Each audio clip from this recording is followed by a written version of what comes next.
Morning. Are you coming in then? Good morning, and what a show we got lined up today. Today's a great one. The one and only Gaby Roslin will be here. Yay!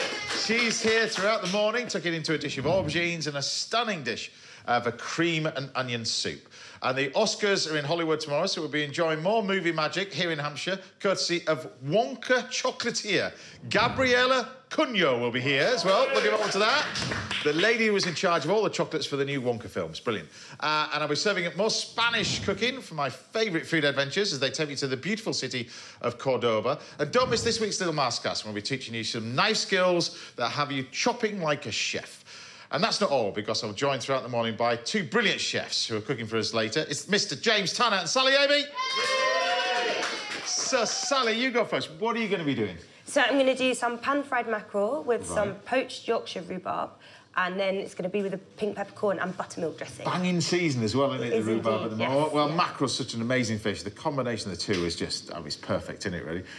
Right up your street as well. Follow that one? What are you going to do? It sounds delicious, that one. We're doing wild garlic gnocchi. We're doing guinea fowl, which not a lot of people cook a lot, but I'm doing it with morels, peas and a creme fraiche guinea fowl sauce. So be good to see what you think. Sounds good to me as well. And I thought to kick things off today by making a classic Scotch egg that I'm going to serve with a selection of these amazing chutneys and pickles that we got from an amazing lady in Lanarkshire that I'm going to introduce you to a little bit later. So, Scotch eggs. In fact, you should be doing this, Sally, as well, because this is one of your most popular dishes where you were in the place, wasn't it, really? So, Scotch eggs. But I love them, and I think with these pickles it's going to go really well. I think for me, really, I'm going to make this out of sort of pork and particularly sausage meat, but you can make this. I mean, you've done it with venison, I think. Venison, black pudding, yeah. Venison, black pudding. I mean, I love it with haddock as well. So you take haddock and cooked potatoes, usually baked potatoes, and mix that together. That's another way of doing it. You can do that and some smoked haddock Scotch eggs. So I've got over here, I've got some soft-boiled eggs, 6 minutes, medium eggs, boiling water, taken out cold water. They've been soft-boiled. Then, to make these, to bring them all together, what I do is then just get some wet water on your hands, take a good sort of amount of this mixture, like that, and then pat it out in your hands. And if you use the water, it doesn't stick, like that. Now, I think you want the best sausage meat you can get, really. If you use sausage meat that's got quite fatty, it's not very pleasant when it comes out of the fryer as well. So you just make a little indentation like that, and then take the egg, and then wrap this carefully, without bursting it, over the top. Like that. So you just fold it all over together to mould into a classic Scotch egg, like this. Mr. Tanner's looking at me. We didn't have time to do this in the days of Ready, Steady, Cook, didn't we? No, not at all. Not at all. They didn't look like that, anyway. It didn't look like, more like a brick, really. There you go. But you just bring all that lot together. Make sure there's no air in it. That's the most important bit, I think. So make sure it's nice and tight around there. The egg stays nice in the middle, and that's that one. Now, you can chill these in the fridge as well, but what we're going to do is make another one, because what I'm going to introduce you now is an amazing lady. Like I said, we're going to head up to Scotland now to speak to Jean Miller from Miller's Larder. Jean's there. I can see her. Apron and a big pan in the background as well. Been hard at work. Jean, welcome to the show. Thank you, James. Delighted to be invited, and just so delighted that you're going to be showcasing really good sausage meat. We are, because the guys they've got spoons in tow, so I'll let you dive in and have a taste of some of these guys. But because tell me how this all started then, because we're talking about the pickles and the chutneys and bits and pieces, but it started out, you weren't doing this by a business or a trade, you were actually a head teacher. I was, and the day I retired, having taught for 40 years, I went and trained at South Lanarkshire College with George, who's in the business. And both of us were classically trained chefs, and we learned how to chop vegetables with Paul Devaney, chef lecturer, in my ear. And then that gave us the introduction to the wholesale and hospitality industry. But did your recipes? I mean, your recipe ideas came from your grandparents, didn't they? I mean, they brought them over. Wasn't one of the recipes originally from America? They emigrated to America, brought it back. That's right. My granny Geddes and grandpa Geddes went over to America in way back in 1923 and started a life there where my dad and my uncle were born.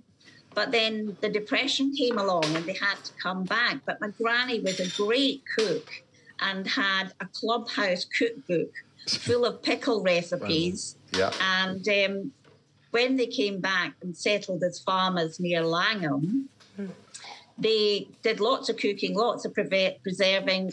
And I learned to make chutneys. I learned to make a bramble jelly. I make one which I've called after my mum. And it's just the skills from the family that I picked up. And mum's in the background. I can see a picture. Is that a picture of your picture in the background?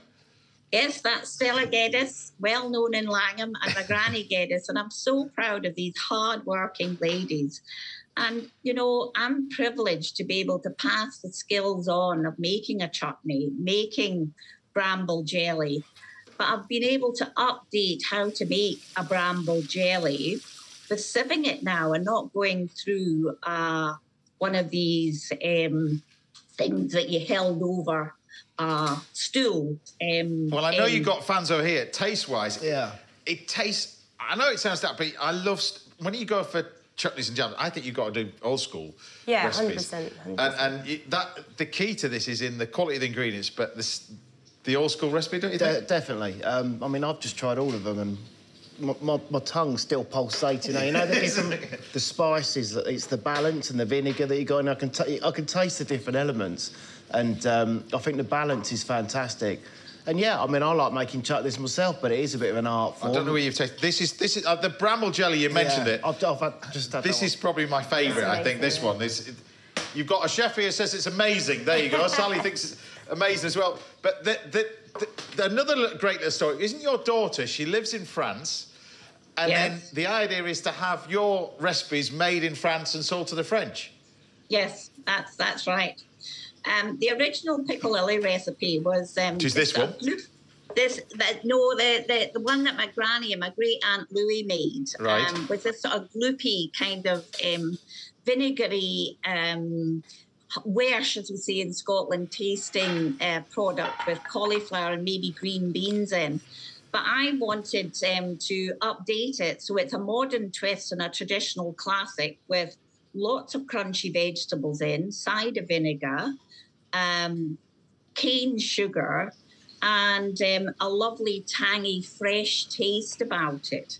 And we've, my daughter, I went and made with her in October. They've got a production kitchen fully approved, as with our kitchen in France. I love it. Love it. Just the French love it with the patties, the charcuterie, cheeses, just as we do. So we've slightly adjusted the taste, not quite as much sugar in it because they prefer a slightly sharper taste. But thank you, James, for sort of saying that. So you're slowly taking over the world, Jean. Yes. With your piccalilli. Piccalilli, perfect piccalilli. With your pan in the background, your picture of your gran in the back of shot, you're slowly taking over the world. I wish you all the best of luck with it. I think that's this is one of the great things about doing this show as well. We can introduce the general public to little independent suppliers who've got a passion for ingredients, passion for what you do, and you're the exact thing of what I think it should be all about as well. I wish you all the best of luck with it. And next time I'm up in your neck of the woods, I'm going to come and look you up.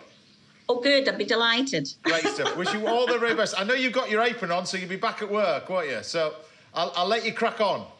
Thank you very much, James. Much appreciated. Lovely. Well, just to take care of yourself. So just to recap what I've done, I've got some of this Jean's amazing little piccalilli there of it, a little bit of dressed watercress. The sausage, I've just rolled it, like I said, sausage meat, flour, egg and breadcrumb, and then deep fry. When you're deep frying these, though, you drop the temperature down about 160, something like that, and you want to make sure that the pork is cooked, so try not to have this about 180, 190, otherwise it's going to brown the crumb and not cook the filling inside. And then what we do is lift this all off, like that, and you've got your classic Scotch egg, which we then can take a little one of those, a little one of those. And there we have it. I'll let those guys do the honours of chopping it in half and cutting it in the middle for the money shot. But there we have it, classic Scotch egg with Jean's piccalilli. Easy as that.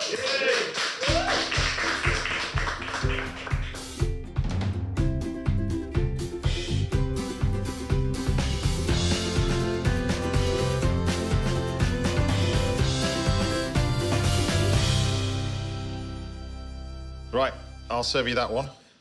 Thank Let you dive into that one. This one I'll cut in half, so you can see, hopefully, done this right, but... Yes! There we have it. There we go, Brilliant. Chief. Thank you. There we have it. Nice and hot. Runny egg. Job is a good one. It's good to me. Sorry? It looks good to me. It's all right, doesn't it? Yeah. But with the piccalilli, it's just lovely, isn't it? Do you serve yours with pickles? I mean, it's a perfect combination, isn't it, really? And do it with bread and butter pickles. Bread and butter pickle. There you go. That's... Happy with that? It's good. With pickles, I think it's great. There you have it. Easy as that. Now, James and Sally will be cooking for us later on this morning. We'll be serving a dish of aubergines 2 ways for a good friend of the show, Gaby Roslin. But join us again after the break. We'll be leaving Hampshire behind and hitting the road on another one of my food adventures. I'll see you in a bit.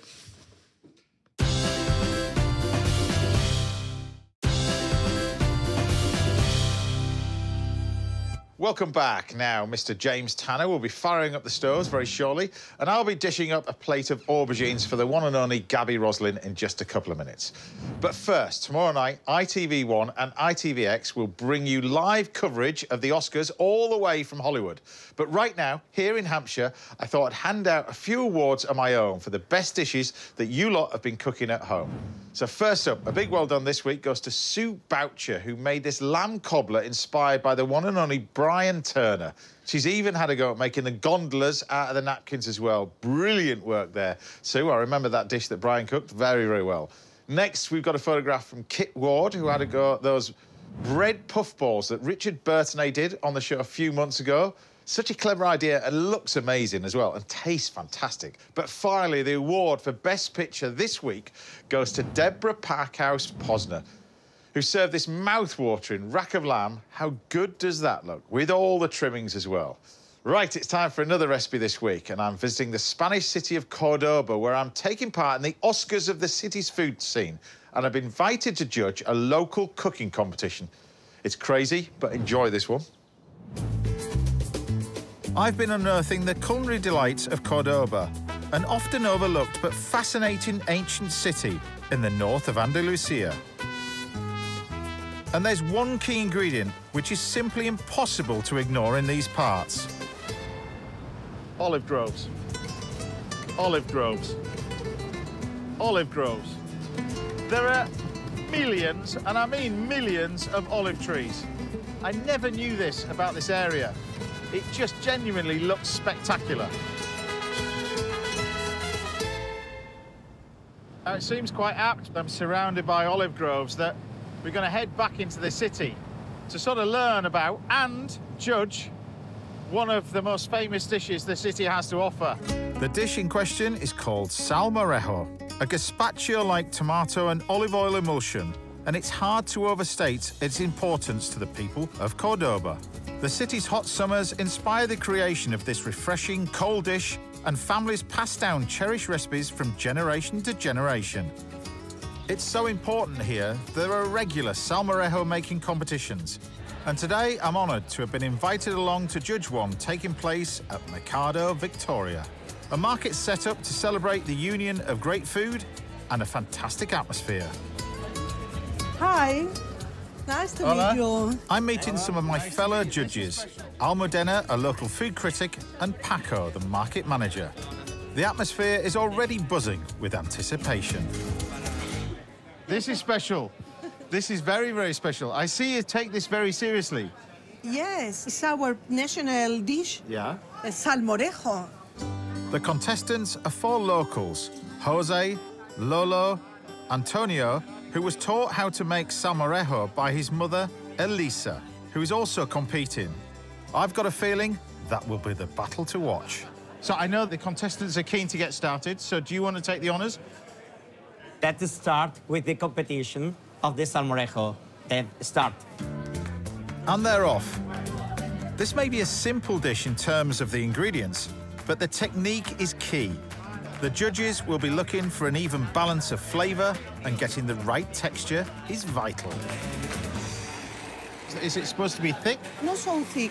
Smoothie, sweet. Okay. You don't taste it, the salmorejo? No, not yet. This is my first time. Yes. No? I gave you some salmorejo. I'd better get familiar with the dish I'm judging. They've kindly given me some of this. This is what it should taste like. Try it with some bread instead of spoon. So what it is really good olive oil. Now, the toppings can be slightly different. We've got ham and egg, and then sometimes tuna. Mm-hmm. Yes, it's a modern way, yes. Yeah. Why not? It's really nice. It's very nice, it's wonderful. But the texture is very different. Olive oil, superb. That olive oil is fantastic. Yes, it's fantastic. It's nearly time for the judging. You probably wonder why the chair of judges hasn't got his badges. He's just told me he took it to the dry cleaners last night, took all the badges off. Would have been late if he'd have put all the badges back on again. Glad he's got his priorities right. And with the toppings on, all that's left to do is decide the winner. Now for the tasting. They take this really seriously here, promise you. Poker face. Too strong in garlic. Okay. Didn't like that one. That's a good one. That's leading so far. After lots of very serious tasting, it's time to pick a winner. And I've got my favourite. The best for you? This one. Number 2. For the president, this one. Well, you want this one, and I want this one. So what happens? Primo, los dos.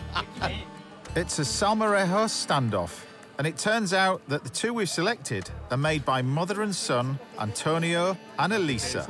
I had a feeling that might happen. The human aspects here are fundamental.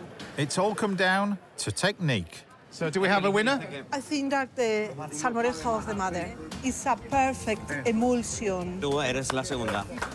The winner. Elisa. Congratulations. I thought there was going to be a check or a car or... No, that's it. You've won. There you go. Elisa may not have won anything, but before I go, there's one final surprise in store for me. VIP member. VIP member. Yeah. It's just what I wanted today, was a black coat. And a few words of consolation for Antonio, who came so close to victory. I was close. Oh, you were close. Mother always wins. Always. Always wins. I'm better. Yeah. Because she's gonna be happier. Exactly. Good for me. I think he'll get over it. There's just enough time in the day to sneak in a final cook at my riverside kitchen. I've left the cape in the car, though. Now, I thought I'd take influences from that dish, but not replicate it, because in these parts, people will be looking at you, checking to see if that I'm doing it properly. So I've left the competition behind, because now I'm cooking on my own in this glorious setting, and it is an amazing place. Look at this Roma bridge. It's beautiful. So I'm going to then, first of all, toast off a few spices. These are similar spices that I cooked with the aubergine earlier, but I'm just going to taste a few of these. It's a very different dish, this, because it's going to use the tomatoes at its heart, and I'm going to serve it with some beautiful dorado, this glorious, glorious fish. This and pumpkin. Pumpkin like this, I couldn't resist. Look at these. It's absolutely glorious, this. I'm going to cut this into chunks, and I'm going to barbecue it, because pumpkin works amazing on barbecues, particularly with this Moorish influence, because this, with the coriander and the lemon and the tomato, is going to work really well together. Quite conscious about the size of it, particularly the thickness. I want it to cook at the same time as this beautiful bit of fish, this glorious little dorade over here. There's the spices. Then toasted off, you can see that sort of little bit of smokiness you get from the pan. That's what you want with that. They're going to go into here. I'm just going to grind them down in the pestle and mortar and then put them back into our pan, like that. Meanwhile, talk about this beautiful bit of fish. Look at that. Beautiful dorade like that. It's glorious on the barbecue. Really, really simple to cook as well. So I'm just going to marinate this with some olive oil over the top, a pinch of salt, and some lemon. Just pop a few bits in here, together with all the amazing herbs that are from here as well. This is the first time on the trip, really, where we've come across soft herbs in its abundancy in the market. So I've got some parsley over here, I've got some coriander, mint. Take the whole lot and chuck it in the cavity like that, together with a few bits of these toasted spices. I'm not going to put them on the outside, otherwise it'll just burn. So coat it well in the oil, a bit of lemon juice, and then we can start to build this all up. I love these things. I'm going to take a nice little bit of fish, some lemon, a lovely pumpkin. Look at that. That's a picture, isn't it? Look at that. It's glorious. Shut the lid, so we just put that straight onto the coals. A nice little pinch of salt. That's just going to gently cook now. It's going to cook the pumpkin, it's going to cook the fish, all at the same time. And as that's cooking, it's only going to take probably 6 minutes, something like that, to cook it all the way through. 3 minutes on either side.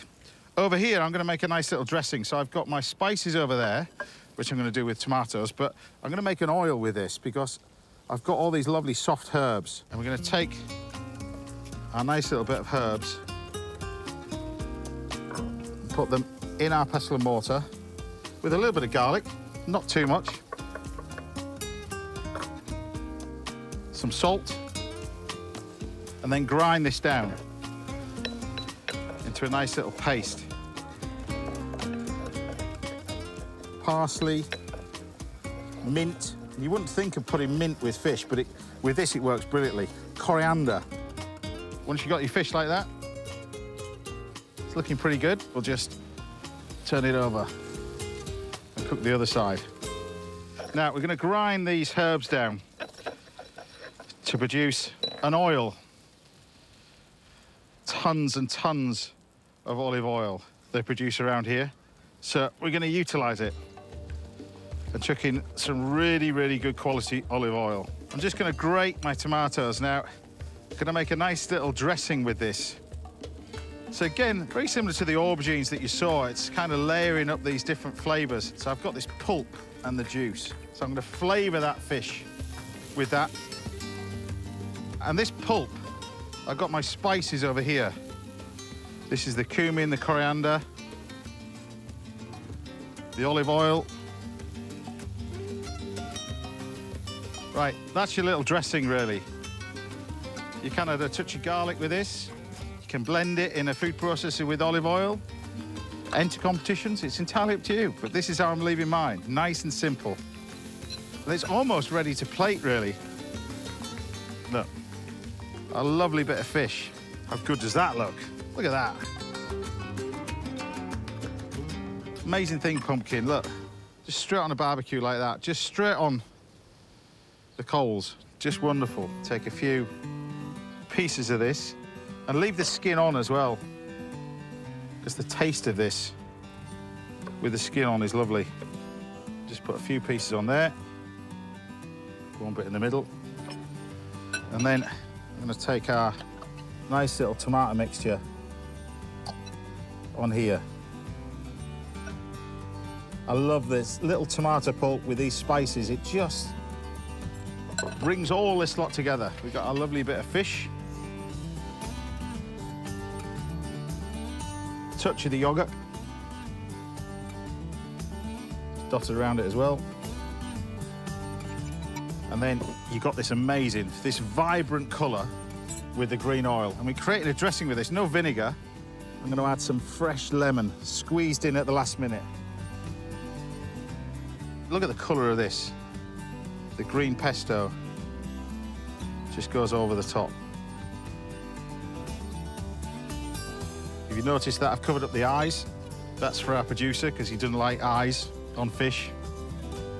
Anyway, there you have it. A beautiful dish to end on, really. Full of colour, full of flavour. And totally Moorish. Thanks, Cordoba. You've been spectacular. And delicious too. I've got to be brutally honest with you, I didn't have a clue what was going on, but we got a winner and it tasted really great. Now, Chef James Tanner will be cooking a dish of guinea fowl for us in just a bit, and I'll be joined in the kitchen by the very talented Sally Aby a little bit later. But I'll see you after the break when we're rustling up two brilliant dishes out of aubergines for my guest, Gaby Roslin. I'll see you after the break.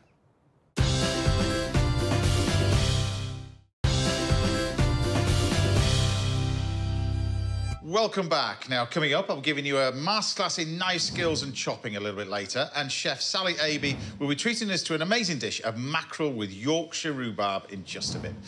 But first, making her second visit to my house is a presenter, podcaster and writer who's brought joy to the nation everywhere, from the big breakfast house to the morning live sofa. It's the brilliant Gaby Roslin. Oh, thank you for having me. You've got to do this because I keep saying to everybody, it was my first foray into TV, knew nothing about it. You were the first person I walked into with Chris Evans and The Big Breakfast. And we love you dearly, as you know. 31 years ago. 31 years ago. And I'm only 33, so I was only 2. I don't know how that works. You've aged a lot better than I have, trust me. But anyway, so I thought I know you love your food. I love flavours. You like flavours. So I thought I'd do you 2 different dishes from different parts of the world. Japanese sort of style, we're going to do with miso, because I know you love your miso. So we can do that with aubergines. And I thought I'd do a classic sort of Italian version, aubergine parmesan. So really, really simple. Yes. So for this one, I'm going to use just some normal garlic. You just crush the garlic like that. You want some good quality extra virgin olive oil. See, I love it already because aubergine and garlic and olive oil, just the basis of deliciousness. Yes, but you need plenty of olive oil. That's the key to it. So, oh, is it? Yeah, when you put this in, let it swim in olive oil. It wants a decent amount of olive oil. It needs to swim in olive oil. Can I just ask you, you've got different aubergine. I've seen these and these. I've never seen a big fat Same one. thing, same thing, just different variety, really. That's the same thing. Most aubergines now are called hybrids, so they don't need to be salted. You used to salt them to get the bitterness out. Don't need to do that anymore. Okay. So they've now all the bitterness have been brought out of them. So in we go with the tomatoes. They're going to go in, and we just stew this down. So all this is just going to get stewed for about 8-9 minutes, like that. And if you want to do sort of a spicy one, then you put a little bit of chilli in there or some chilli flakes, and then you've got a spicy version. But just actually, that's what I always panic about at home, I suppose, that you can keep it so simple. The essence of this is simplicity. So, but you see the amount of oil you've got plenty of olive oil, so don't be frightened with the olive oil of this one. That's a lot. This is a simple little sauce. So we're going to take all these ingredients over here. Some sake, we're going to boil off the alcohol, some mirin, some white miso paste and some sugar, and this is going to create our nice little miso caramel to go with it.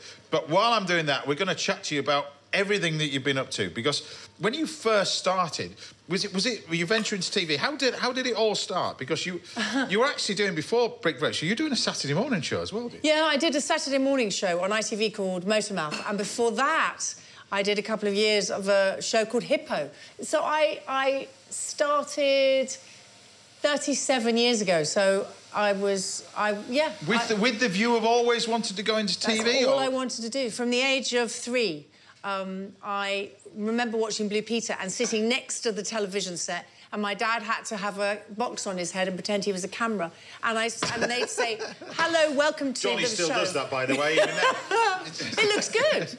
And I'd say, and hello, I'm Gaby. And I was the shyest child on the planet. So whenever anybody say, what do you want to do? I say, I want to be a TV presenter. And they say, yes, dear. Sort of, she doesn't speak. She's quiet. Because I was so shy, painfully shy. But it's all I ever wanted to do. And is it everything you thought it was? Because... Yes, and more. Yeah? Yeah, every single time I'm in a TV studio, or I make anything in television, or I make any live stuff radio, honestly, there's never a day that I don't think I'm the luckiest person on the planet. And I do get a bit emotional about it because there's not many people that can follow their dreams like that, and I'm very lucky. But also the longevity in this game. You've managed to produce... also do so many different things within that sort of stuff. You've almost gone full circle now, because we mentioned Morning Live. You've gone back into that... live telly? Yeah. Live television, there's nothing like it, you know... Especially when things go wrong, it's great. Yeah, but it was different. I mean, I did the big... But it was totally different to what Morning Live is. Morning Live, I presume, is scripted in bits and pieces, or to you didn't... that wasn't... No script. But also my radio shows, no script. So, you know, all the BBC shows that I do, they're all no script. But that's how I like to work. I mean, and also with the podcast, Reasons to be Joyful, it's all about conversation. Yeah. So I think that's what television is as well. That's what you do. You're talking to someone at home and telling them how to cook. But, look, you've got one eye on here, so this is nice little sauce. Okay. You see how quickly it is? That's your little miso caramel. See, this is... I have to say, there's something really bizarre that happens with me with that smell. I start salivating. Right. What is it about miso? It's umami. It's the umami sort of that flavour. But for people like me who I'm gluten-free because I have a real allergy, so many flavour enhancers use wheat, which I'm very allergic to. Yeah. And this, you can get this, and it's not. Well, I know you're very flavourful. It's quite. It's a serious allergy anyway. Yeah, but you've got other allergies as well. But... No, that's the main. No, it's all gluten, but wheat is. I'm very allergic to wheat, but it's all gluten. But I just love flavour layers. Yeah. When it's not just one taste. That's what we're trying to do now. And now as well, I'm going to pan fry this. While we're doing that, tell me about the book then, because you mentioned that you've got the book. We'll talk about the book first. Spread the joy. So tell me about the book then. How did that come about? Because lots of people ask me to do it, funny enough. I just want everybody to feel better. Life's really tough for a lot of people. We're completely aware of that. It's something I've always, even when I was a child, I just wanted people to smile. I had this thing about, that's why I want to get into telly, because telly made me very happy to watch. So I thought, oh, good, if I do it, then I can make people happy. I've known you, like I said, we started this conversation, I've known you for 30 years. You are a person that lights up a room. Oh, that's what... Your jumper is you. But do you know what I mean? You are, but you are... But you that's just made me really emotional. But you are, because that's what you are. And I think that's a gift. It's exactly what it should be. That's really kind of you. Well, you do. And I've known you for years and years and years, and you just, every time you come here, just make a smile, it's ace. It's ace. But I'm going to change my attention to Leek, away from your tears. Yes. All right? So we've got over here, we've got a little bit of Julienne of Leek. So I'm just going to take a little bit of Leek. Where are the leeks going in the... The leeks are going to sit on top as a little crunch. So the aubergines are going to sit there like that. You don't serve those straight away because they're really boiling hot. So we're going to take our leeks, that's going to go in here, and you just deep fry a little bit of the leek. I've never, ever thought of deep frying a leek. Deep frying leek. Well, leeks are amazing vegetables. So if you have a barbecue at home and you let the coals, once you've finished barbecuing everything on the coals, you put the whole leek on the coals like that. Not onto the grill, onto the coal. Onto the charcoal. I do that with corn on the cob without cooking it. Do that with leek, because leeks contain tons of moisture, particularly water. Oh. So if you put the entire leek onto the charcoal and just leave it on there until it goes blackened, it takes about sort of 4 or 5 minutes. Take it off, take the outside of the leek off and chop it up. Oh, it's amazing. OK, I'm doing that. It's amazing. So, but look, you've got I don't care it's March, I'm going to do that. You've got deep fried leek.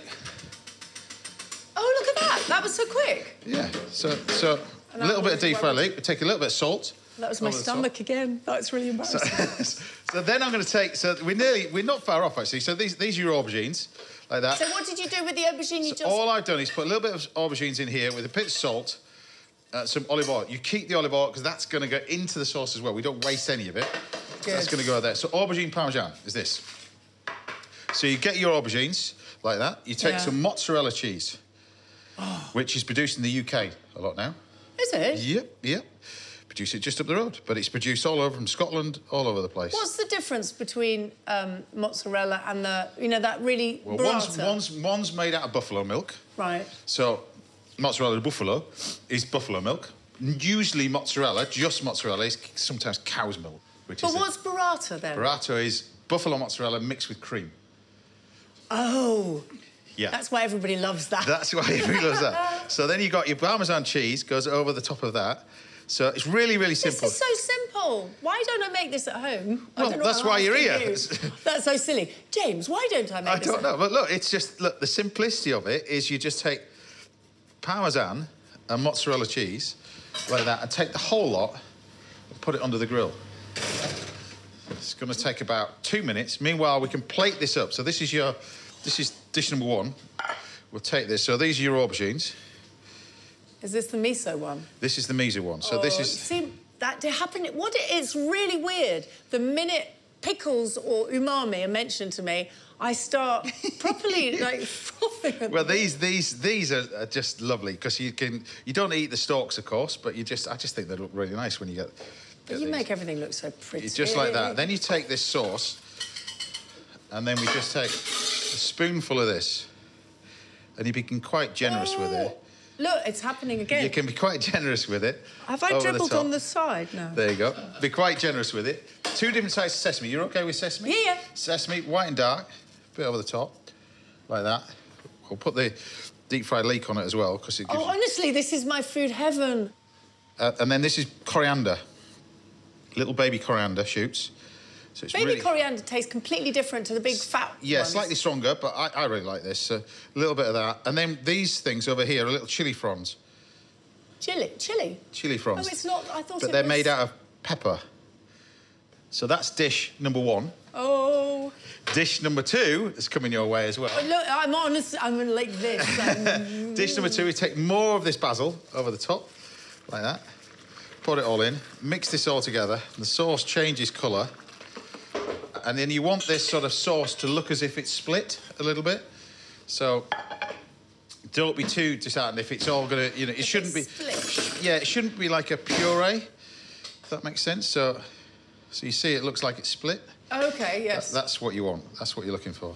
This is not fair, because I love this so much. This is that that. I'm actually embarrassing myself. I've cried now, I've dribbled. And then you've got... Look, you've Can't take me anywhere. Some aubergines. You just lift these out. This is so... They're both so simple. But if I was to try this at home, it would take me about an hour and a half. Walk in the park. Absolute easy. You've got the nice little bit of aubergine, parmesan on the top of there with the stringy bits of mozzarella. There you have it. No need to put a sprig of basil on it. Nothing. Just leave it like that. 2 dishes out of aubergines. Please, can I now try it? In about 2 minutes, they've got to do a fancy pack shot. Off you go. Okay. Job done.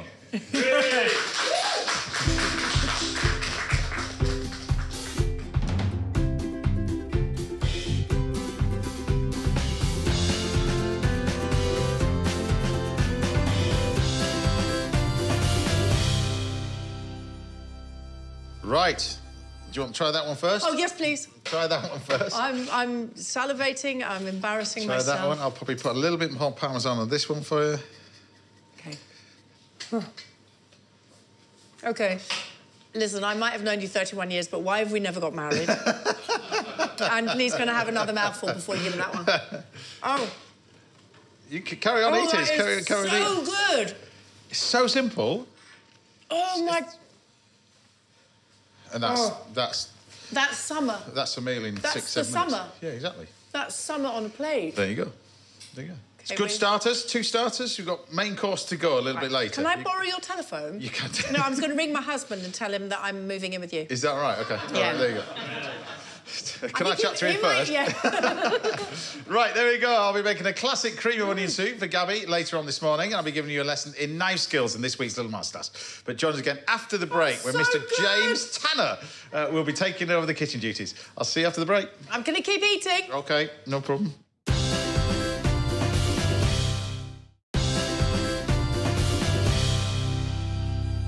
Welcome back. Now I'll be teaching you how to chop and cut like a professional chef in this week's Little Masterclass, and I'll be whipping up a cream of onion soup for my guest, Gaby Roslin, a little later on in the show. But first, I've been joined in the house by Sally, AB, and we're about to enjoy a dish from a chef whose career has taken him from the kitchens of the Roux family kitchens to the Ready Steady Cook studio onto one of the best gastropubs in Britain. It's the brilliant Mr. James Tanner. Great to have you on the show, Chef. We've known each other for years, the old Ready Steady Cook days and all that sort of stuff. Yeah. So what are you going to be doing? Interesting, guinea fowl. I like guinea fowl. I love guinea fowl. That's what I'm doing it, really. And it's like the ultimate chicken kind of thing to me. But anyway, it's guinea fowl. You could use chicken for this one. With wild garlic gnocchi, we're going to do some lovely seasonal morels. Very fancy morels, They are nice with this. Beautiful. Fresh peas. And for me, it's all about this sauce. And we're going to make a sauce from the carcass of the guinea fowl. So I know you want to get on and do the I do. You want me on to this as well. So I'm making the gnocchis, which is... OK, right, so we have some rice potatoes. These potatoes have been baked, not boiled. Baked, then dried, and then put for a potato ricer, or you have to push it for a sieve. James is adding a grate of nutmeg to it now, an egg yolk, and then we're going to add the addition of wild garlic, touch of salt and pepper, OK? Yeah. Cool. OK, so wild garlic, use it while it's in season, obviously, because that's the only just time coming you can. into season, isn't it, really? It is, yeah. Not really in central London, not yet. Not yet, no. Just wilt it very quickly in just a knob of butter. So the idea is not to put too much liquid in this because it's going to affect this, isn't it? It will, but you just want a bit, so you want to retain the colour, and you don't want it too dark, OK? So this is starting to soften right down, which is what I want, but not too much, OK? Yeah. And that was another button. You can see that little splash of water, there's nothing left in the pan. However, like James said, you don't want it to affect anything. We're going to get rid of this. We're going to Now, I mentioned the pub as well, so you've got it...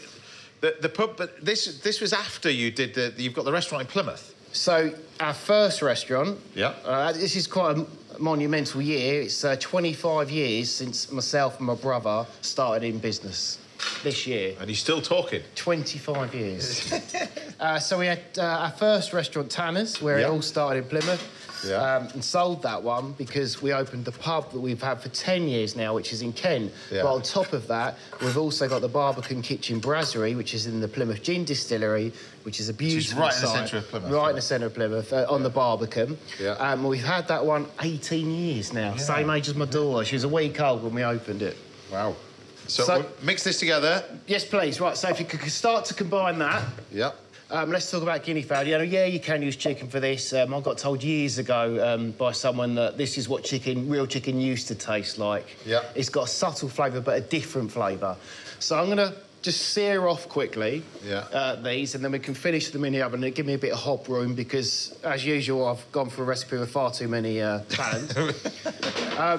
I took this off the bone earlier. You can get the butcher to do it for you. You can actually buy it where it's done like this, should you wish. We're going to cook it skin side down. You can actually get... There is guinea fowl out there, but the majority of it's like quail in its farm.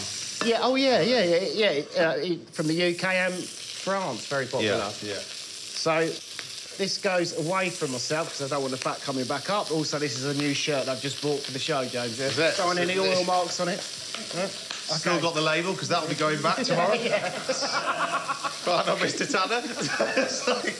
Didn't like that one, it'll go back. Oh, look, buttons come off. Oh, anyway. Yeah. So a touch of oil in the pan. And we could slowly cook this now on a slightly lower heat, but like I said, I want my hob space. Yeah. So we're just going to make sure that we're just going to flash this in the oven as well, aren't we? Exactly that. So what about guinea fowl? You put it on the menu very much? Yeah, I have it on quite often, yeah. Yeah. But it is one of these meats that, if you want to try it, that's probably a good one to start with. Yeah, definitely. It's like a gateway. It's got, like, the nice richness of it because it's a darker meat. Yeah. OK, now, look, the guinea fowl again, seared both sides, coloration's there. I want a bit of a certain crispy skin on it as well, so we're going to leave it to cook skin side into the oven. Straight in there. Thank you. Right, now, while that's doing its thing, we should talk about the stock. So we've got some vegetables here. We've got some celery, touch of leek, onion, garlic, bay, thyme. The carcass of the bird is just been boiled, basically, only just up to the top of the carcass once it's in the pan with all the ingredients to give you a very light, we call it like a blonde-looking stock. The's nothing about it. So you don't roast off the bones for that? Don't do anything like that. Nothing at all, no. So I'm going to basically pop this in the one remaining pan that we've got left in this kitchen. And that's going to... So salted boiling water. Yeah.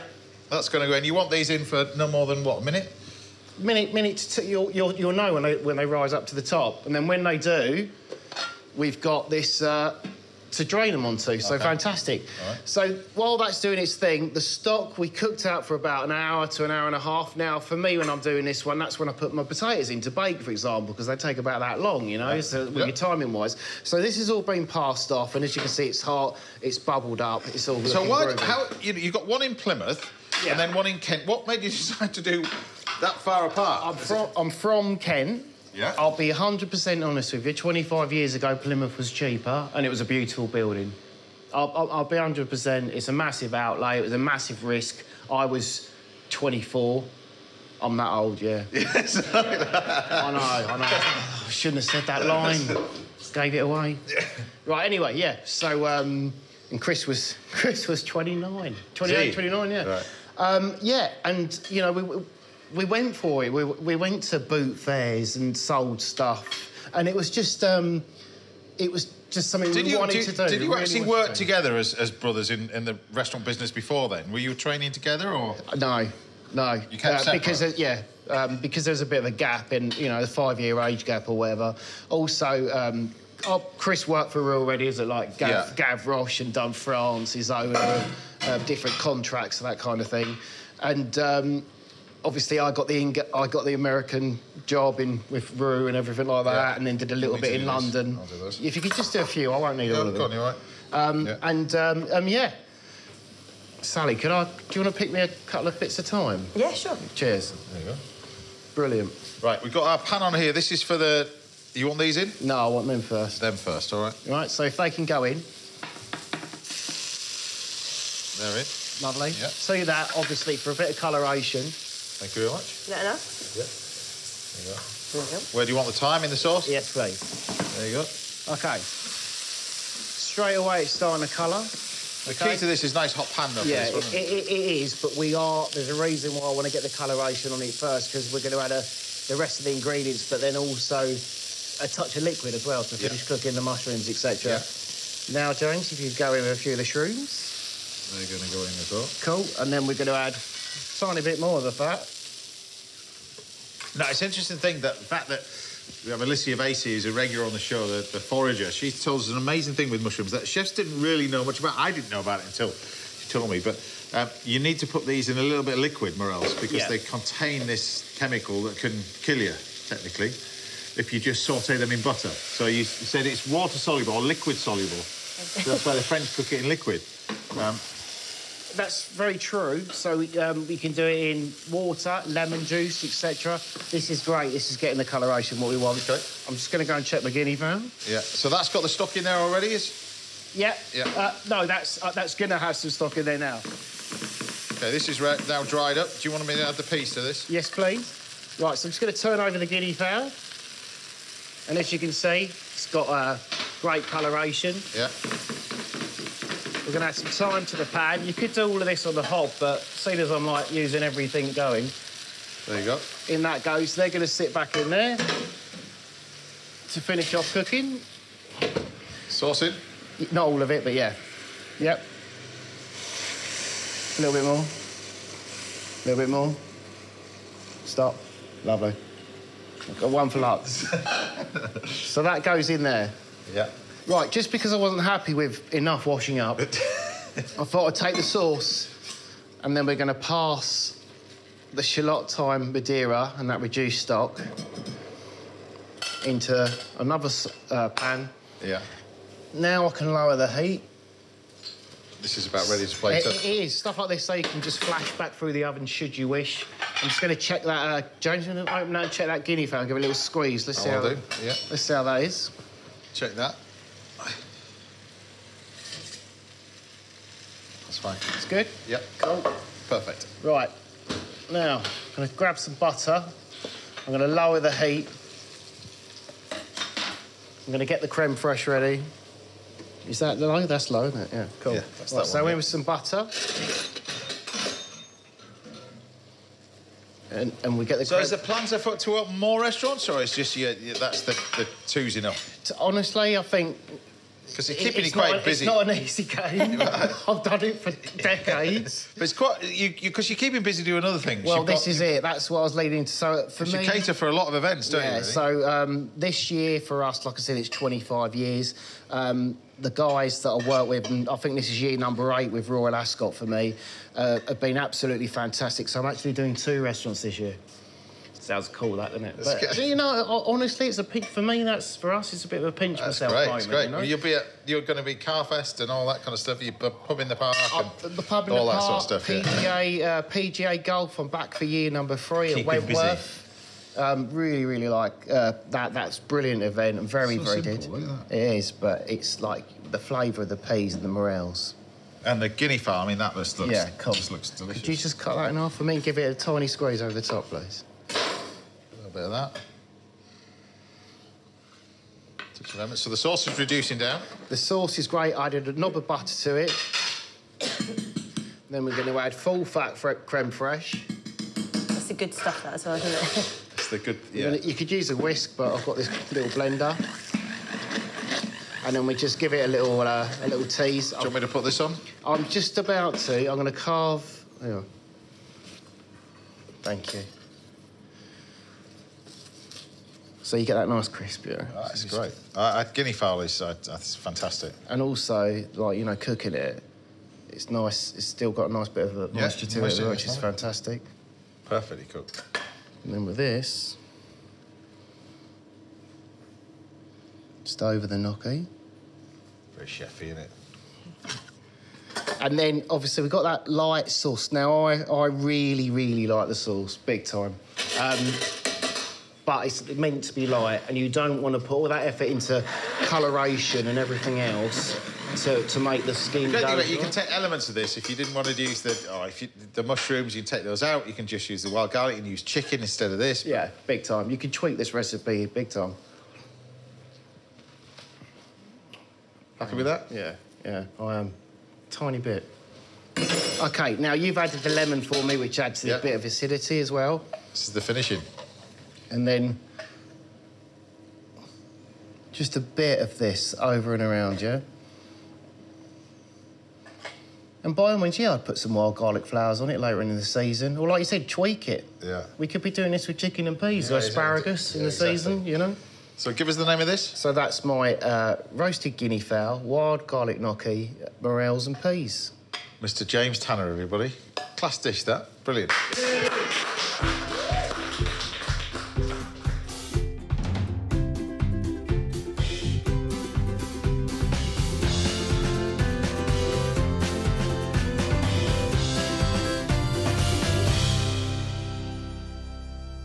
I know you're looking forward to this, like I am as well. I am. The sauce smells amazing, actually. There, I love it. You're diving into that. You've got to. It's just nice and light and not too overpowering. Yeah. I don't know if silence is a good thing or not. Silence is always a good thing with stuff like this, isn't it? It's delicious, isn't it? Super tasty. Great combination of flavours. Gnocchi's great. I mean, I'm not bigging myself up, but yeah, that gnocchi with it's lovely, isn't it? Well done, James. Yeah. Right. And your expensive mushrooms. But that is an amazing dish, that's really simple. But like you say, you can mix and match any one of the ingredients, but... Massively, very much so, yeah. The sauce is delicious, absolutely delicious. There we have it. James Tanner, everybody. Yay! Right, Sally will be cooking for us a little bit later, and there's still loads more to come this morning from my guest, Gaby Roslin. But don't go anywhere, because after the break, I'll be enjoying chocolates from a chef who's helped bring Wonka to life to the big screen. I'm pretty sure these guys will be a part of it as well. I'll see you after the break. You don't want to miss this one.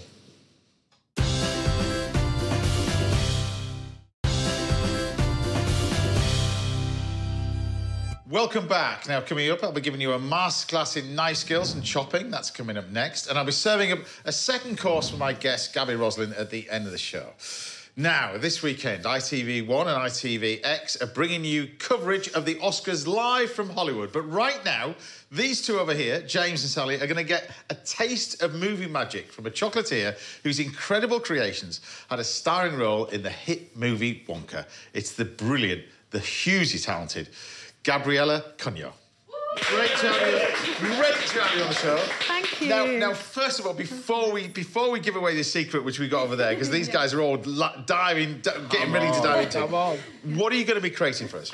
So I'm going to be creating and cooking a really delicious scrummy shortbread with hazelnut gianduja, salted caramel, and the whole thing's going to be dunked in chocolate. Sounds pretty good. So it's hazelnut and chocolate, and it's delicious as well. So first of all, I know we want to get started. You want me to do the caramel, which is sugar in here dry, add the cream, add the butter, a little bit of salt. Yes. And let it cool in this bowl. Absolutely, that's what you want in there. So that's my bit. Yes. Explain to us what you've got. The shortbread has been made. So yes. Yeah, how have you made yours? With these ingredients over here? With these ingredients, so in a KitchenAid, or you can do it in a bowl with a spoon. I've mixed the butter and the ice and sugar together until it forms a paste. Okay. Then I've added all of the dry ingredients, so the salt, the flour, and the ground hazelnuts in 3 parts. So first third, mix it well. Yeah. Add in the second, add in the third until it becomes a dough. And then fridge it for about a minimum of half an hour. Okay. Roll it out. Where did this love, before we get on to the movies and everything, where did this love of patisserie come from in particular? Where did this love come from? I just always loved it. I love eating. I love feeding people. And Yeah, I moved to London when I was 19, worked in chocolateries, patisseries. With William Curley? William Curley, yes. Yeah. Incredible place to learn and to work. And then I just fell in love with chocolate. You fell in chocolate. That's and the Ritz is not a bad place to learn as well, is it? The Ritz as well. Exactly. Yes. So I know you want to get on and do you want to mix this? So you tell us what you're going to be doing first of all. So I'm going to be making the hazelnut gianduja. So gianduja, all it is hazelnut paste and chocolate, and it's set into a mould. Okay.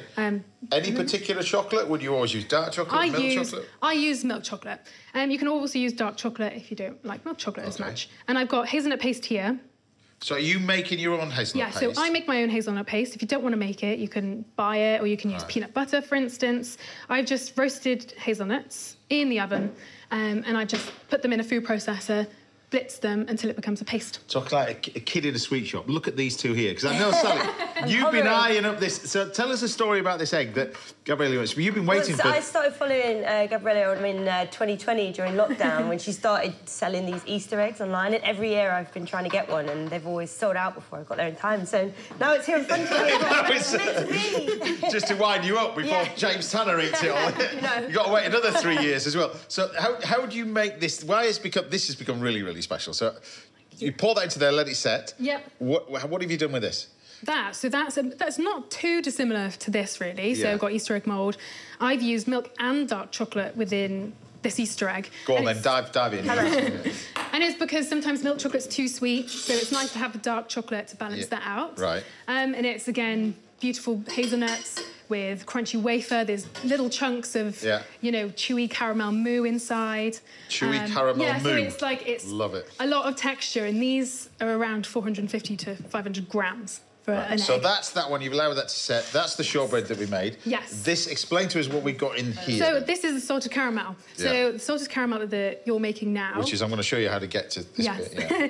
And we just left it into a bowl, covered it, let it cool, and I placed it into a piping bag, ready for the next stage. Which you're going to do as well. So while you're doing that, now the movies, we've got to talk about Wonka movie. How on earth do you get a job like that? That's the ultimate job in it as a chocolatier. How did that come about? I got an email out of the blue. Totally out of the blue, yeah. And I didn't realise it was Wonka at the time. I thought they just wanted me to, like a film company wanted me to cater for the cast and crew. And then I realised it was Wonka. And was, of course, very keen to work And you spent how long working on it? About a year.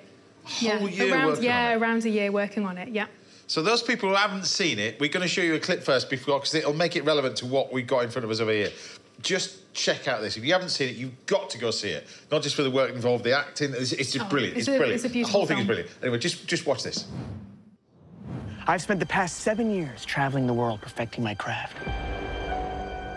You see, I'm something of a magician, inventor, and chocolate maker. So quiet up and listen down. Nope, scratch that, reverse it.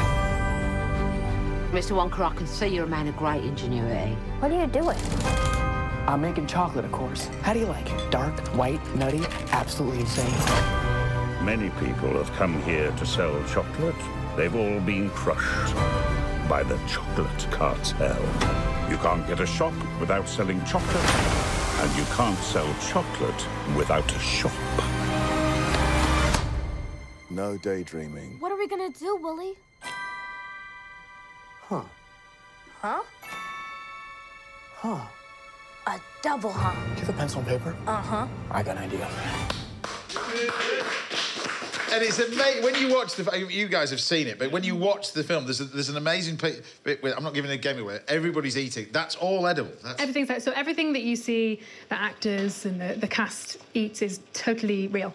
I mean, we can get quite detailed into this. I'm going to let you finish off this, but just you guys have been looking at this. This is phenomenal. Look at the work involved in this. Oh, thank you. How on earth do you make that? Let alone one, let alone hundreds of them. How does what? So what is it? All chocolate is everything is totally chocolate, and then inside them they have different fillings as well. But you were hand painted these? You hand sprayed them or something like that? Yeah. So for these ones, these are sprayed, and then everything's hand finished. So the gold in the middle of the you can eat these ones. Yes. So these are raspberry and chocolates. These are actually plant-based ones because during the film as well, you have to, be aware of all of the dietary requirements as well. You don't really want to eat it. It's so beautiful. You want to just take it home. It's so beautiful to look at. It's lovely, isn't it? It's absolutely... Thank you. So, yeah, lots of detail with these, but I think that's part of the Wonka magic and the world of Wonka. So, yeah, these are raspberry chocolate. I'll move that to one side. Thank you very much. Because you want to get the chocolate ready, don't you? We're going to get the chocolate ready, yes. So an important part of chocolate making process is tempering chocolate. Now, this might sound a bit scary, but I'm going to explain it in a very simple way because it doesn't need to be complicated. Right. So all I've got milk chocolate here, and I'm going to cool this down to 30 degrees. And how I'm going to do that is pour 3/4 of the chocolate onto my worktop. Chocolatiers always like to use marble, don't they? Yeah, it's just because it keeps cool. So, like, metal will always be a bit warmer. Yeah. This keeps it cool, so it just speeds up the process and it can get down to the temperature you want. So I'm going to take this down, so pour 3/4 of the chocolate onto this work surface. And I'm going to spread this, and I'm only spreading it to cool it down.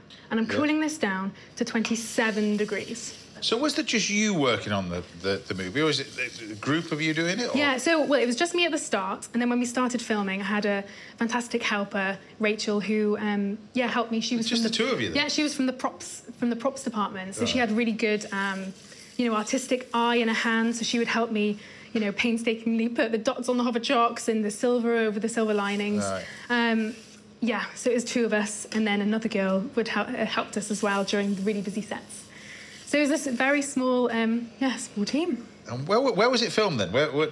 In the Leavesden studios. Right. Okay. Right next to the Harry Potter studios.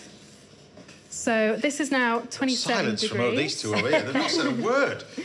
So this is now 27 degrees, and I'm going to pour it back into the bowl. Done that before. Just like that. And all we're going to do now is dip. So we're making these, basically? Yeah, so that's what we're going to make. Okay. And we're going to dip our chocolate. Yeah. Do you want me that? I'll get rid of that. There you go. There we go. Give me it. Thank you very much. There. Out of the way.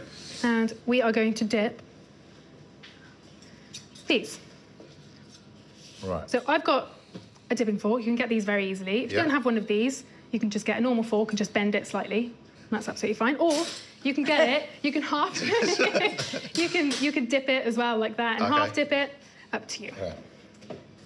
And I've also got... This on its own is just so good, isn't it? So I've also got some melted dark chocolate in my piping bag. Right. That doesn't need to be tempered, it just needs to be cool. Okay. And then all we're going to do is plop one of these into the bowl. Cover it like this. So I'm assuming, having watched the film, there's going to be a second. Who knows? Don't know. Because there's no ending, is there? That's the thing. There's no ending. Yeah. It eludes. Yeah. We'll just have to wait and see. It's going to keep you busy for years to come as well. It's brilliant. I mean, just the workmanship. I hope you can see that. These on here, just the workmanship of these are just... It's incredible. Thank you. It's not just the small ones you do the big stuff as well. Big stuff. It's all sorts of stuff. So these are just like a small selection of what we have. So, just like that. Happy with that?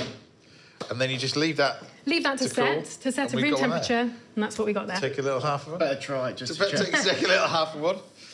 Tell us what you think. So what are you calling these?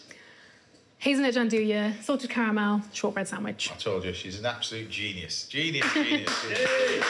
Thank you.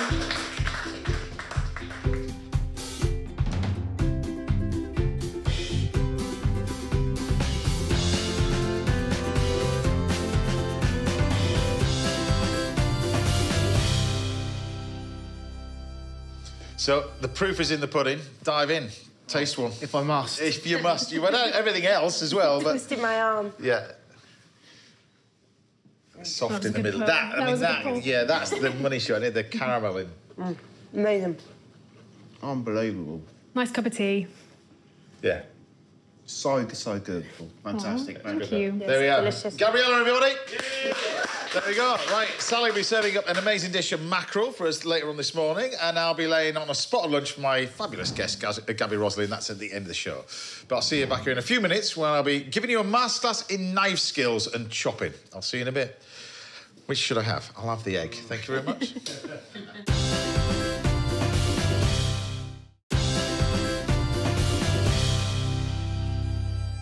Welcome back. Now, there's still loads more to come from my guest, Gaby Roslin, and Chef Sally AB has got a recipe for a mackerel dish on the menu for us. That's coming up next. But first, it's time for this week's little masterclass. And this week, I thought I'd show you how to sharpen up your act in the kitchen by giving you a bit of a lesson in knife skills and chopping. Now, we get hundreds of emails and messages about how to chop things, not only for the show, but in the cook school as well. So how do you start off and not chop your fingers off? So the first thing really is select the right knife. And this is really quite important that you use a large knife for this one.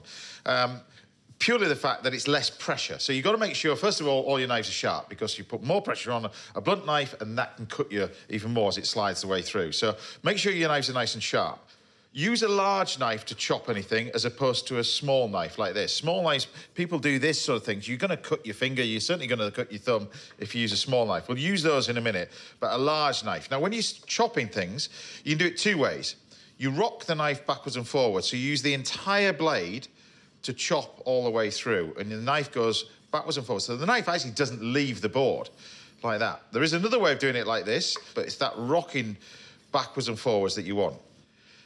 The other hand, you put this like a bird of prey claw, so it hooks onto the product or the food or the board, so you hook it onto it like that. Now, this is going to do two things. It's going to hold the food together, but also when you get more confident, it will push the food through. And again, this rocking motion backwards and forwards. When I chop this way, I can't chop my fingers at all unless I lift the knife above my knuckles. But even like this, or backwards and forwards, I can't possibly cut my finger when you're doing this. And the quicker you push this food through, the thicker the slice. The slower you put it through, the thinner the slice. So I'll start off and just show you this with a stick of celery, start off. Why don't we do this one first of all? So, nice little stick of celery. I'll get a small stick like this, and we'll start off with that. So, when you're doing this rocking backwards and forwards, so you can see what's happening here as I'm doing this. Now, because I'm rocking backwards and forwards, I've got no guide, really. What this hand is doing is a guide to slice all the way through. And every time you rock backwards and forwards, this hand is sliding this way. Now, the slower it goes, the thinner the slice. The quicker it goes, the thicker the slice. So you can go nice and slow or quicker. And then you get more confident with it. You can use that thumb, like I said, to push the food through. So I can keep the knife exactly where it is, and you see the thumbs pushing the food all the way through, and you get to the end, and you've got that nice, thinly sliced vegetables like that. Now, there are different cuts that you can make from this as well. And for that, I'm going to revert to the French classics. We're going to call this julienne, bâton, macédoine, and brunoise. So first of all, julienne, thin strips. What you want to do, first of all, is get your product, well, you can do this with carrot, you can do it with anything. Get this nice and thin. So you want to make sure you've got nice thin strips like this all the way through. So again, the same process. You can see what I'm doing. Finger out the way, nice little guide all the way through. And then what you do is you then pile this on top of each other. Not too high, like that. And this gives you the classic julienne. Now, if you're doing these with leeks, this would enable you to deep fat fry them. But then we hold this together, the same process applies. We rock the knife backwards and forwards, and we slice it all the way through. And this creates little julienne, or little matchsticks, as they're called. Like that. Nice little thin pieces on there. Then what you can do is take this idea over here and create little brunoise, which is small dice. So exactly the same process. Same thickness, all the way through like that. And then what we do is hold these lot together, move that to one side, and then stack these on top of each other, like that. And the same process, the same method, this rocking backwards and forwards, we go this way. And this creates the tiny little dice all the way through. So you can see, it's the same technique used again and again and again. And the quicker you go, it's just all about confidence and more practice and everything else. But there's your little small dice, like that one. And again, you can do this with a leek, this one. So this is bâton, which are thicker matchsticks. With a leek like this, what you want to do is then strip this down into sort of sections. So take this piece and just do that one, and then take the other piece. But these are slightly thicker. So again, concentrate, the thumb's out the way, these become slightly thicker, baton, like that. And that's that one. And then you can take the same process, again, treat these as little layers. Leek's actually really good for this because the work's been done for you anyway as well, but you can take these, exactly the same thing, and slice it that way.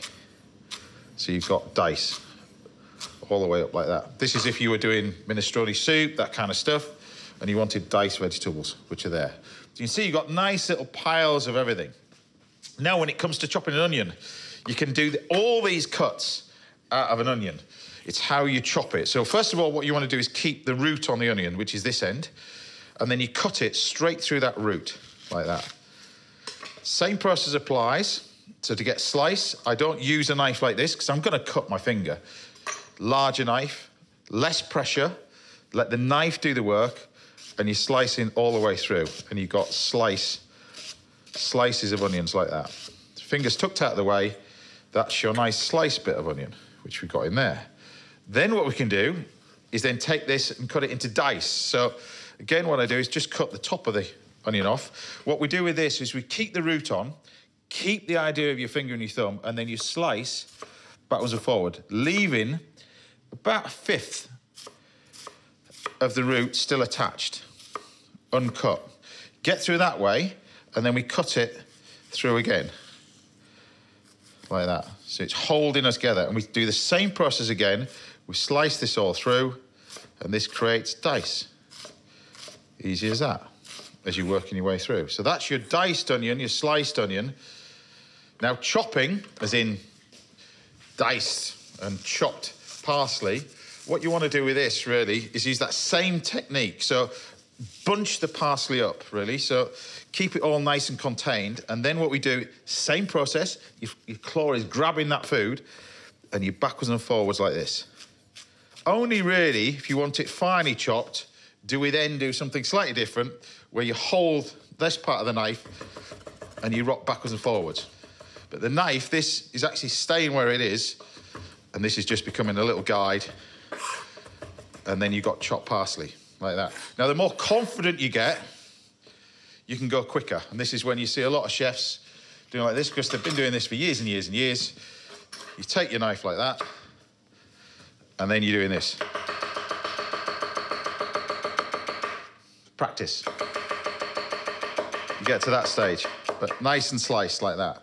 Look what you're doing. You've got those nice bits of sliced vegetables. However, there is one, and I want to show you this as well, because I haven't really done this since I was at college, really, and particularly when I worked in France as a young kid. I love this. This is turned mushroom. So mushroom, again, it's the same way to slice it, exactly the same. But there's another thing you can do. You can have a little practice. This is where we use a small knife. Now, usually this is done with a turning knife, which is about like this, but it's slightly smaller, and it's got a little hook with it, and that's for turned vegetables. That's a whole different thing altogether. But I just wanted to show you this. This is, as your confidence grows in the kitchen, you can then turn a mushroom. So if you hold this mushroom together, and what you're doing is, using your knife, this part of the knuckle sits on the mushroom, and you're turning it backwards and forwards.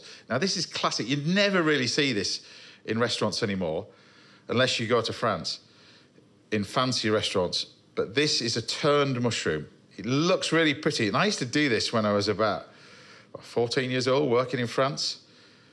And people are looking at the TV now going, what's the point of this? Well, back then, this was 40 francs, about 50 euros, with 2 mushrooms and a bit of hake on the plate in this restaurant that I was working. But these are little turned mushrooms. You get to that stage, you've got this lovely pattern on here, the mushroom itself, and then you use the top of the knife. It just shows different sort of knife skills, and then you press this to make a little pattern in the top, like a little flower in the top of there. You can peel the mushroom as well first if you want, but then we little trim off this bit, and there you have a little turned mushroom. And then you'd use all the trimmings for the stalks and bits and pieces. But there you have it. A little masterclass in how to chop things. You've got classic slice. You've got julienne, like I said, if you want to deep fry some leeks, that's the way you would do it. I've got some nice little brunoise. I've got baton of leeks as well. I've got macédoine over here, nice sort of bigger dice. You've got slice, you've got chopped onion, you've got chopped parsley. And to glam it all up, you've got a turned mushroom. Easy as that. Done. And still all your fingers attached. Now, if there's anything you'd like to learn about Little Mouse Glass, then do get in touch with yourself. We can help out right here on the show. Time now for a quick break. But join me again in a couple of minutes. We've got another great plate of food, this time from Sally Aby. I'll see you in a bit. It's good, that, isn't it?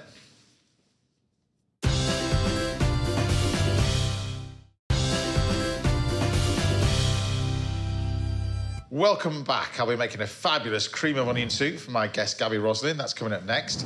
But before that, I'm here with Mr. James Tanner. We're about to enjoy a recipe from a trailblazing female chef who's causing quite a buzz on the London restaurant scene with her amazing restaurant in the St James Hotel in central London. It's Sally Aby. Yay! Great to have you back. Your food is amazing. Everybody's a big fan of yours as well, chefs alike. What's on the menu? There's something very, very seasonal at the moment. It's very, very seasonal, yes. So we're going to be doing some pan-fried mackerel, and then we're going to be doing some poached rhubarb with some thyme, orange and pink peppercorns, and then I'm going to make a buttermilk dressing with more of the pink peppercorns and stemmed ginger. Sounds amazing. I'm on orange duty to start with. You are, yes. So what am I doing with these? Peel and juice those oranges. Peel and juice the oranges. Just two, or do you want just two? I think two's fine, yeah. Two is enough. And then we're just going to cut this rhubarb into little... Now, I'm fascinated about people's careers as well, because you've worked some amazing places, the Roos as well. Yeah. I mean, you worked in some phenomenal chefs. I have, yes. Brett, who's just recently the new 3-star restaurant. Yeah. The Ledbury. Worked under him as well. Yeah. Claire Smith. I mean, they're just the people who you worked for. How did that come about? Well, I moved down to London when I was doing my hospitality degree. Yeah. And I got a placement with the Gordon Ramsay Group. Yeah. So, yeah, that allowed me to work at the Savoy until that closed for its refurb, and then I moved over to Gordon Ramsay at Claridge's, so... Yes, good Not experience. a bad start. Yeah, exactly, yeah. What was it about you that drove you to work for these? I mean, because you know, 3-star places, and what drove you to do that? I think I found a passion for cooking, and Is it here? Yeah, in there, please. Yeah, I really enjoyed the pressure of it all. Yeah. And I've always just been one to sort of push myself and want to be the best and work to the best of my ability. So you certainly do that. Certainly do that. So the rhubarb you've sliced up as well. Yeah. This is obviously from we're banging season at the moment, the Yorkshire rhubarb triangle, of course. Exactly. What else are you putting in there? So we're just going to go a bit of water, the orange juice, and some sugar. And then... I often find that things like this, the orange, but blood oranges, they start to come in. You've got the great combination of flavours, that kind of stuff. A few pink peppercorns in there as well, and then you can just pop a bit of thyme in there, James. Yep, I'll put some fresh thyme in there as well. This is a classic, isn't it? Yeah. The rhubarb, oily fish as well, and mackerel, but Some fresh thyme in there as well. There you go. But like I said, that classic combination of mackerel that we're going to have. I'm going to fillet this one for you as well. But this is beautiful. This is Cornish mackerel. Yeah. We'll get this in, but this is absolutely delicious. This really, really simple to prepare. I'm just going to lift this all up. Really simple to fillet. You filleted one for us as well. Look at this. Do you want scissors? Yeah. There you go. Thank you. So it's just a little cartouche so it sits down properly. Love that. You're probably wondering why we haven't got lids. When you buy pans like this, the lids are another 50 quid, aren't they? That's the reason. You want it to sort of sit down onto the rhubarb as well. There you go. So that covers that. Put that on there. OK, so how long would you cook that rhubarb for? So the rhubarb itself is probably only going to take about 10 minutes to cook. You want to cook it really, really gently, because if you boil it a lot, then you're going to overcook the outside before the middle's cooked. So you want to just cook it really gently and then leave it to cool in the liquid as well, so it can absorb all those juices back in, and it will come out that lovely bright pink colour that we're after. Sounds good. So there's your nice little mackerel that we've got over there. Beautiful. Little fillets. I'll get that out of the way. So tell me about this dressing then. So the idea of the dressing is that it's creamy and but acidic at the same time, and it's got the richness and sweetness, and it's just got lots and lots going on. So you've got the buttermilk, and then do you want to dice that? I can dice that. Brunoise it. I can do that. Go on, Chef. Brunoise. I've got that one. I've got that. It's in my repertoire. I love the idea of this buttermilk though with it. So this is just buttermilk. So we're going buttermilk, stemmed ginger, raw rhubarb, pink peppercorns, and some chives and some salt. So it's just got lots of really exciting, zingy things going on that's going to pair really nicely with the fattiness of the mackerel. Like I said, that buttermilk works really well with the mackerel and everything else. But little brunoise, which you pile this on like that, and then thinly slice this. So There we go. And a little bit of that. And a little birdie tells me you're then venturing into the world of publishing. I am, yes. You've got a book coming out. Yes, so it's a memoir. Right. So it's basically an account of my experience, you know, being a woman in a predominantly male world and how I've sort of navigated through that. And it's also a bit of a call to action about, how I think hospitality needs to improve and to keep changing in order to survive, basically. What is the main thing that you sort of look at when you're looking at that? Because there's so many facets to it, really, and everything else that's happening in hospitality. It's a tougher world out there, for sure. Yeah, it really is, and I think... Is there one thing you can... There's not really one thing you can pinpoint it on, is it really? It's a perfect storm. Well, yeah, I mean, hospitality's always been a tough industry and it's always hard to make money, but I think from the angle that I've taken, it's about sort of how we treat our staff and make sure that we look after our staff, you know, the same way that we would our family, and we're not making them work 16-hour shifts or, you know, not having holidays. You've certainly experienced that in your life, haven't you? Yeah, 100%, yeah. And I just think it's just going to be... We're always struggling to get staff and get people into the industry, and the only way we're going to do that is by changing the way we are and be better and just be nicer, really. Very true. Come and work in your kitchen? You can indeed, yeah. Yeah, we need some more boys in my kitchen. So. Right, so we got... Yep, straight in there. I can't remember the last time I was called a boy. But anyway, Make the most of that one, Joe. Exactly, I'll take that one. But anyway, right, there's your little bit of rhubarb gone in there. Do you want to just chop me a few little chives as well? Little chives. So this is kind of like, this is the dressing to go with it? Yeah, exactly, yeah. Like that. So it's not a cookbook then, is it? Or is it... There's no recipes in it, yeah. I think the cookbook is in the works, but it's probably... I was quite consumed by writing 85,000 words last year, so, yeah, the cookbook had to wait a second. It's one of those things when you're writing a book, you sit there and nothing happens. Yeah. And then all of a sudden everything happens and you feel like it's 4 o'clock in the morning. It's one of those, Sometimes you just sit at the laptop and the words just don't come and you're just like, OK, I give up. Yeah, let's go back to work. Yeah, exactly. Yeah. So... OK, right. That's your dressing. That's the dressing. And we're about to cook the fish now, then, I suppose. We are indeed, yeah. Yeah. Happy with that? Perfect. I'll put that over here. Thank you. That's that one. Now, the mackerel we've got over here, these are the ones that have been done. The key to this is simplicity and speed, I suppose. Are you cooking it? And praying to the mackerel gods, yes. Yes, because sometimes this can stick as well, really. So the other way you can do it is just pop it under the grill. Yeah. Yeah. Yeah, so we're going to stop it from sticking by just getting a little bit of flour on there. That's those bits. Like how you're not using your bits, you're testing it with my bits. There you go. And a little bit of veg oil in here. Yeah, just a little bit. Yeah, you don't want... The mackerel's going to release quite a lot of oil as it cooks because it's quite a fatty fish, so... And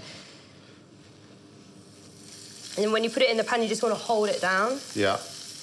And that's going to stop the skin from shrinking, especially when it's this fresh. The skin does tend to... That's why sometimes it can stick. The flour's a good idea for this, really. But it also gets that... You get your skin crisp. That's what you want with this as well. Happy with those two? You're going to do another one? Yeah, I think they should be all right. Yeah? Confident for you? Right, those ones. I'll get your plates ready, because I know you're not far off with that. So the rhubarb we've got in here, this is the one that you've cooked. Yeah. This is this one in here. Yeah, so I've cooked that down and just let it sit in those juices, and it's got that lovely bright pink colour back to it. OK, so we're just going to... like that. Just put that there. So I'm going to put this on the plate first. Right.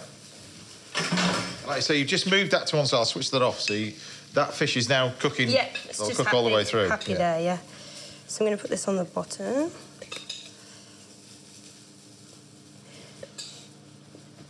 There you go. And then we'll just go a bit of this rhubarb. So you just room temperature this rhubarb, but you could warm it up if you wanted to, but I think it's... And that's had, what, 10, 15 minutes? No more than that? Yeah, not even that. Probably like 10 minutes. Yeah. It's good, that, isn't it? So simple. I actually think you could make a really nice panna cotta with that as well, if you took the chives out. Really simple. Even with the pink peppercorns, you could, yeah. It's lovely. Slight little kick to it. I love the ginger in it as well. OK, so... we've just got a few little nice herbs here. So we've got some nasturtiums and some wood sorrel. So the nasturtiums have got that nice sort of pepperiness to it, and then the wood sorrel has got that really nice lemony acidity to it as well. But looks. I mean, rhubarb as well when it's in season. Yeah, it's so pretty, isn't great, it? isn't it? Yeah, it'd be quite nice with rocket as well if you couldn't get nasturtiums, I think. Just a few little... And then the little bits of wood sorrel. This, it's lovely. Slight little bitterness to it. Yeah, it's beautiful. Just burst in your mouth. But this, okay. You've made this look very easy. You've made this look very easy. And then I'm literally just going to give that 5 seconds. Yeah. On its other side, just so it's not... That's more or less it, isn't it? Yeah. That's done. Switch that off. Love that. There we go. So give us the name of this dish. It looks beautiful. I know it's going to taste amazing. So we've got pan-fried Cornish mackerel with poached rhubarb and a pink peppercorn and buttermilk dressing. The lady is a genius.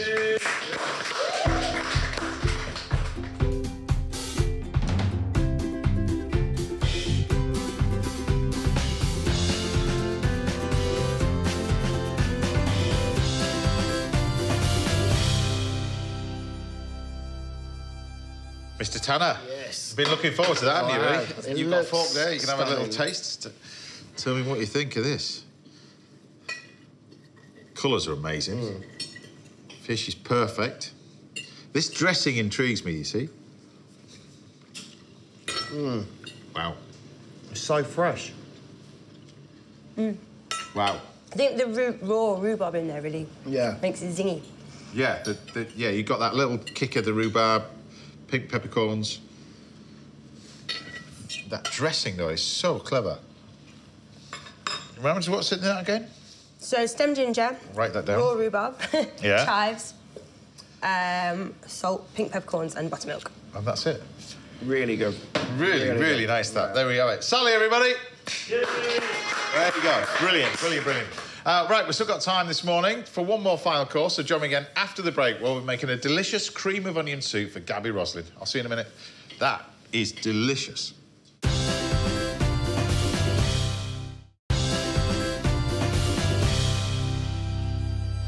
Welcome back now to the final part of the show, sadly. But I'm back in the kitchen with James, Sally, Gabriella and Gaby Roslin.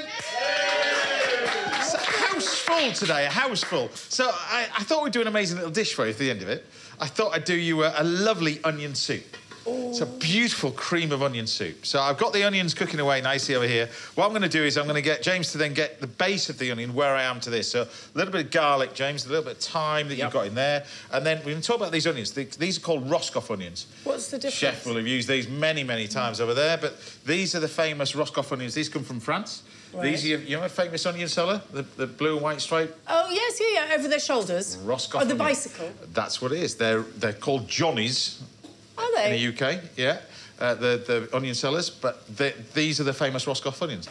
That it actually looks like a cliche onion. It looks more like an onion than an onion. They're the perfect onion. But they're sweet, they're beautiful. So I just basically sorted them. I call these fairground onions.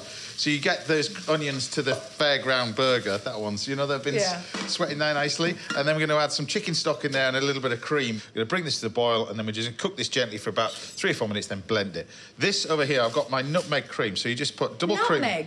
Nutmeg cream with this onion soup. Oh. So you just take the nutmeg, fresh nutmeg, and then we're just going to take the nutmeg, put that into the I never put nutmeg with savour. Oh, okay. It's ace. Good with shrimps. Really good with shrimps as well, yeah. I don't eat shrimps, but thank you. But really, it's really nice. And then you just get a little bit of... We're just going to lightly whip this so it's nice and soft as well, that goes in here. So we're going to talk about we talk about your podcast, we talk about the radio, but we've got to talk about your new show. This yes, Shop Smart, Save Money on Channel 5. Very topical at the moment. Yeah, absolutely. well, it is. It's about... and it's also about finding the... So we're doing... finding the gadgets that work and don't work, and we test things and we blind test. We have wonderful people coming along to the HQ and they test things out and see what works best, and everything from... We've got camping stoves coming up to weights to knives. We're going to be looking at kitchen knives. And I'm just watching you doing that so carefully because I'm sure I'm going to learn loads about knives. To me, a knife is a knife. I shouldn't say it. Look at James! James Tanner! Oh, no! I'm really sorry. No, it's not. His face! We're going to be doing that on the show. So, yeah, I'm sorry, it's not a knife, no. It's one of those personal things, isn't it, really? It's when especially when you're using it for the amount of time you're using it in the kitchen. Yeah, and every chef, like, covets their own knife set and looks after them like they do a brand new car or something. That's how Do you know what? We're so stupid, though. I think if you're not a chef, and most of us aren't, that you just have a knife in the kitchen and you use it for everything. But I haven't I'm really embarrassed. Sorry, you probably... Oh, look at him again! Devil eyes at me. You won't approve of my kitchen knives. Mine, they're all neon. Unsurprisingly, they've got neon knives because I like the look of them. I didn't know they had to cut Sally's things. looking going, is this absolutely surreal? They're neon. Neon colours, yeah. They match your top. Yeah. So, look, we've got our onion soup over here. I'm going to take this now and put it into our dreaded blender, which you've got in here. I'm just going to check that because we've got a lovely lady called Sam Head who does all the food on the show. I'm sure all the chefs will agree she's an absolute superstar, and she is.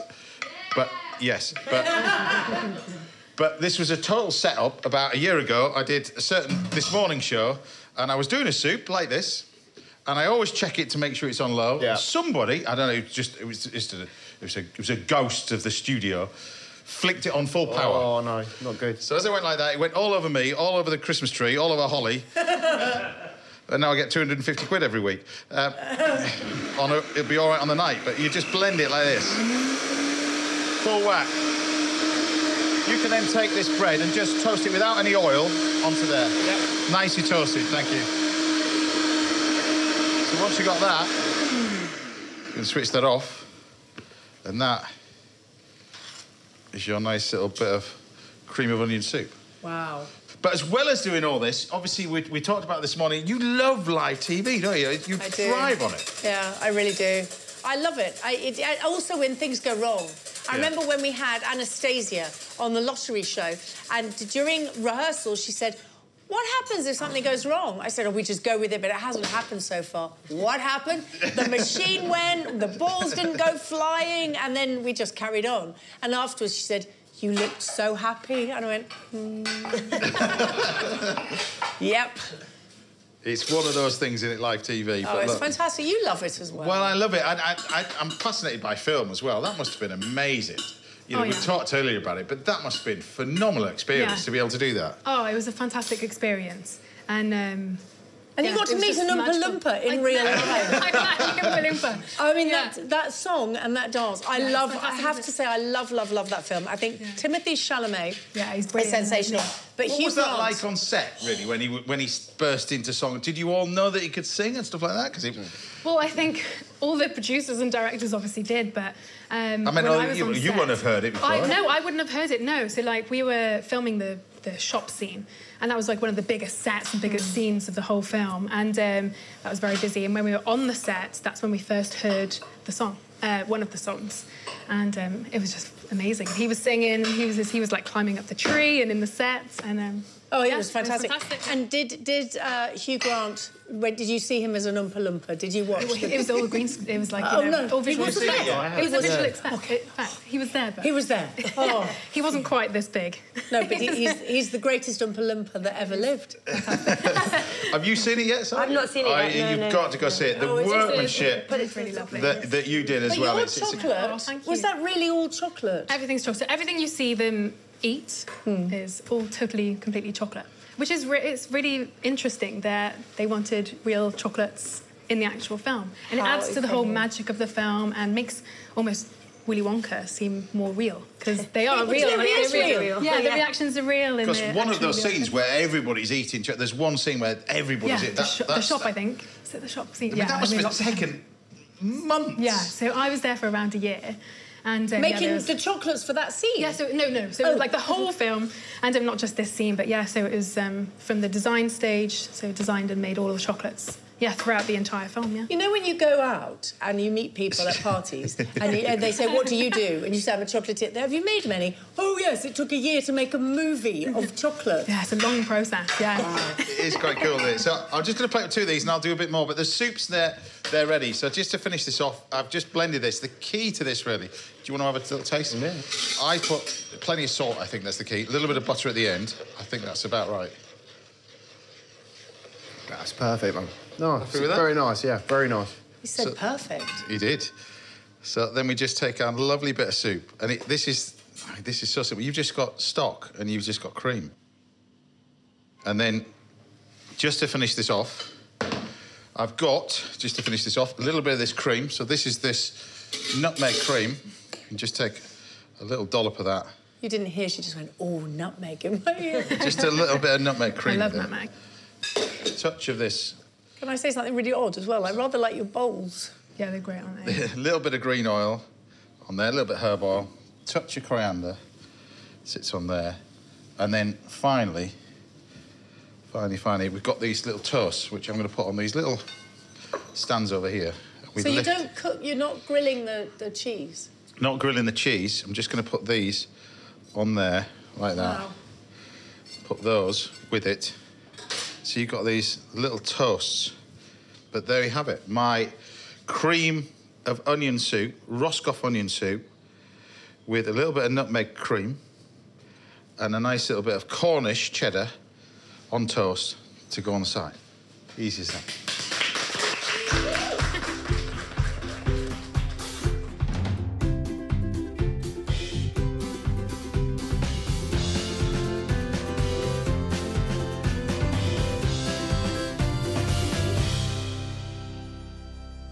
So I'm going to pass you that over. Ladies, you're going to... Gosh. I'm going to make you another one. That's fine. I'm going to make you another one. So there we go. So that goes on there. We've got another little bit of that. Is it more frightening having chefs taste your food than just... Well, consider it's every week. Every week I do it. No, but is it? Do you get slightly worried when a chef? No, because it's my house. They can't go anywhere. it's like they get what they're given. It's just, it's the enjoyment. It comes down to the fact that we all fell in love with this because we enjoy what we do, and I think it's just the same thing. It just happens we've got other people in here and cameras and everything else, but. It's the ability to cook for somebody and just the sharing side of it. It's the same thing, isn't it? Well, you were asking me earlier about always wanting to be in telly, and most chefs I ever speak to, it's because they love food and they've always wanted. Yeah, to television do it. was never. It was nowhere. It was not even on the list. It was just wanted to work in a restaurant and still do. That's not saying I don't like this. It's lovely, but it's James always says that as well. That you just feel comfort zone. You're at home. Yeah, and you know you've got to have a passion for something. Tell me what you think. I'm getting interviewed at the same time. The two Sorry, Jameses created these soup for the ladies. I'm going to try this as well. Tell me what you think of this, because it's so simple. Earlier on, I asked him if he'd like to come and live with me. I'm telling my husband that he's leaving, James is moving in. I'm reiterating that again now. Exactly. You heard it here second, not first, but there we go. That's it. I knew today was going to be a good show. I've inherited a wife. There we go. That's it. Massive thank you to all my guests today. Jean Miller, Gabriella, James, Sally, and, of course, the brilliant, my new wife, Gaby Roslin. We'll see you back at the same time. That's going to be the newspaper. We'll see you at the same time Saturday morning, when I'll be joined by Daniel Galmiche, Sarah Toddywaller, and the forager Alicia Vasey will be here, and the brilliant Suggs from Madness. Cool. He's here as well. Until then, take care. Thanks for watching. Bye for now.